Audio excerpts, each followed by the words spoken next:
The Americans called Rita the Full Metal Bit, or sometimes just Queen Bit. When no one was listening, we called her Mad Margarita. Rita's jacket was as red as the rising sun. She thumbed her nose at the lab coats who'd spent sleepless months refining the jacket's polymer paint to absorb every last radar wave possible. Her suit was gunmetal red. No, more than that, it glowed. In the dark, it would catch the faintest light smoldering crimson. Was she crazy? Probably. Behind her back, they said she painted her suit with the blood of her squad.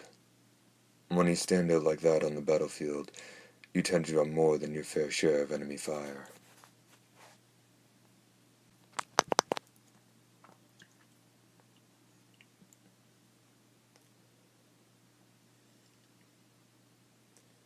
Others said she'd stop at nothing to make her squad look good, and that she even took cover behind a fellow soldier once. If she had a bad headache, she'd go apeshit, killing friend and foe alike.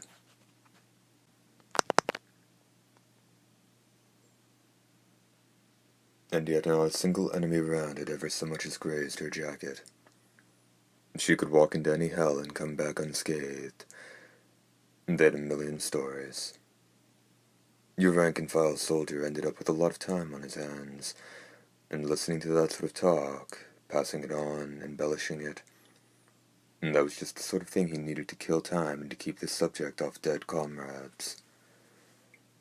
Rita had been a jacket jockey eating and sleeping on the same base as me, but I'd never seen her face until that moment. We might have resented the special treatment she got, if we'd had the chance to think about it.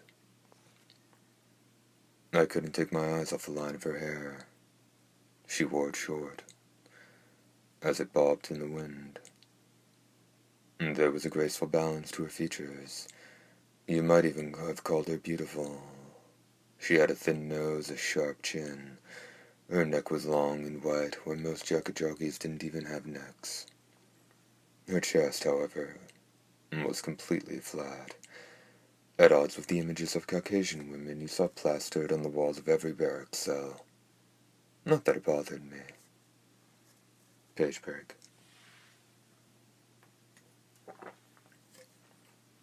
Whoever had looked at her and thought up the Full Metal Bit needed to have his head checked. She was closer to a puppy than a bit. I suppose even in a litter of pit bulls there's room for one sweet one in the bunch. If, in my dream, the shell of that red jacket had popped open and she climbed out, I would have shit my bunk. I'd seen her face and jacket plenty on the news feeds, but they never gave you a good idea of what she really looked like in person. I'd always pictured Rita Vertasky as tall and ruthless, with a knockout body and an air of total self-confidence. And then our eyes met. I looked away immediately, but it was already too late. She started walking toward me. She moved with purpose, one foot planted firmly on the ground before the other moved. A relentless, unstoppable force. But her steps were small, the net result being a hurried, flustered gait. I'm not sure I'd ever seen anyone walk quite like that before. Come on, don't do this to me. I can't even move. Give a guy a break and get lost, would you? Go on, get. Rita stopped. The muscles in my arms started to tremble. Then, purposefully, she walked away. Somehow she'd heard my prayer, making a 90-degree turn in front of me and heading toward the Brigadier General, where he sat under the tent. She snapped a perfunctory salute.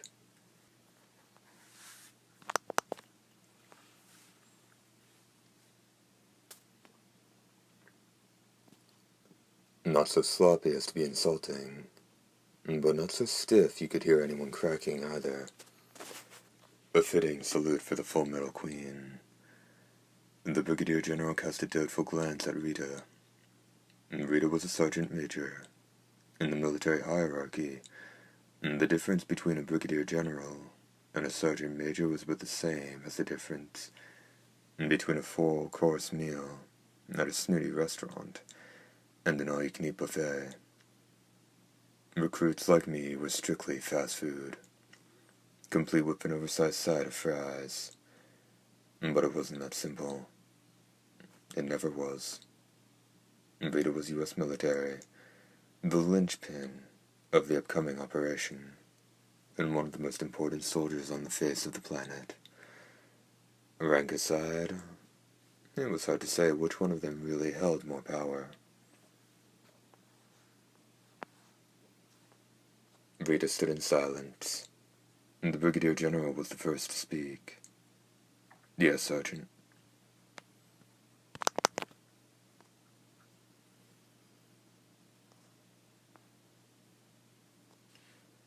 Sir, would it be possible for me to join the PT, sir?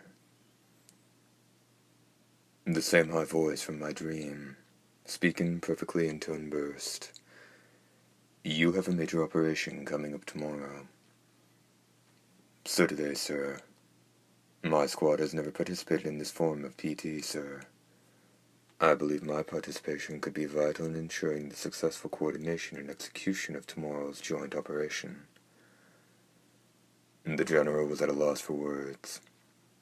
The U.S. Special Forces around the field started to whoop and cheer.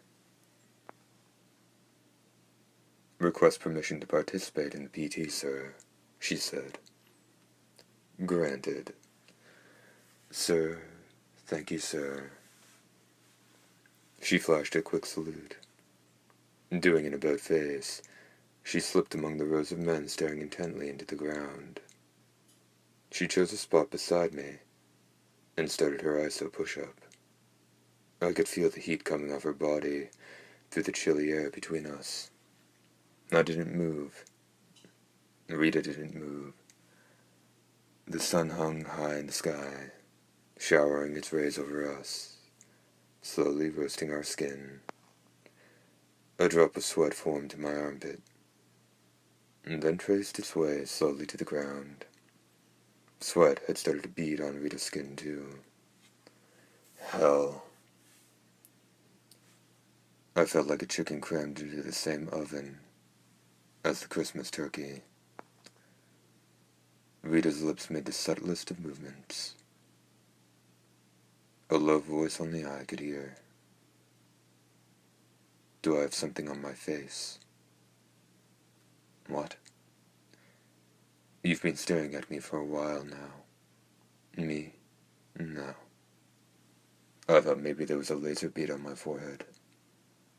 Sorry, there wasn't. It's nothing. Oh. All right.